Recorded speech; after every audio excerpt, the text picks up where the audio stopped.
UGC वाले मुद्दे पर सरकार क्लियरली फंस चुकी है। कोई बीजेपी प्रवक्ता, कोई सरकार का प्रवक्ता इस पे साफ क्लियर कोई भी चीज़ आकर बोलने के लिए कोई भी वक्ता तैयार नहीं है। खाली जो धर्मेंद्र प्रधान है, मिनिस्टर है, वो आए हैं और उन्होंने बोला किसी के साथ किसी तरह का पक्षपात नहीं किया जाएगा। पर अगर कोई झूठी शिकायत होती है और उसमें किसी भी जनरल कैंडिडेट के साथ में एक्सप्लॉइटेशन होता है, उसके साथ भी प्रताड़ना हो सकती है। उस चीज़ के लिए आपके पास क्या प्रोविजंस हैं, उस चीज़ पर कहीं कोई बात नहीं है, कहीं कोई स्पष्टीकरण नहीं है, कोई स्पष्ट प्रावधान उसमें है ही नहीं बेसिकली। तो हुआ ये था कि इसको बस ऐसे ही लॉन्च कर दिया।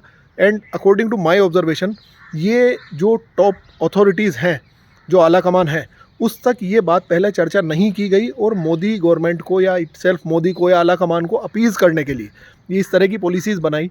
सडनली इनको इम्प्लीमेंट कर दिया, हमने यूजीसी के द्वारा इसको इम्प्लीमेंट करवा दिया कि ताकि इससे ये खुश होंगे। पर ये नहीं पता था कि इसमें अब एक डोलड्रम वाली सिचुएशन हो गई है कि दोनों तरफ से सरकार उलझ गई है।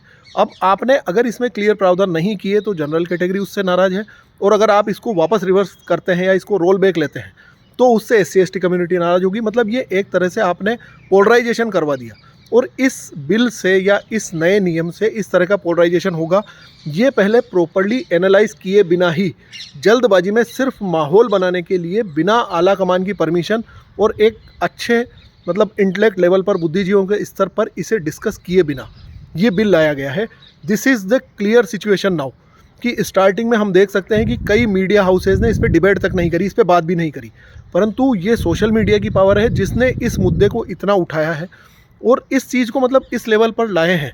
और सोशल मीडिया की ही पावर की वजह से अब अगर आप देखेंगे तो 2 या 3 दिन के अंदर जितने भी मीडिया हाउसेज हैं उस पर इसको लेकर डिबेट हो रही है। अदरवाइज़ इनिशियली लगभग जहाँ तक मेरा ऑब्जर्वेशन है 5 से 7 दिन तक इस पर कोई डिस्कशन तक नहीं हुआ था।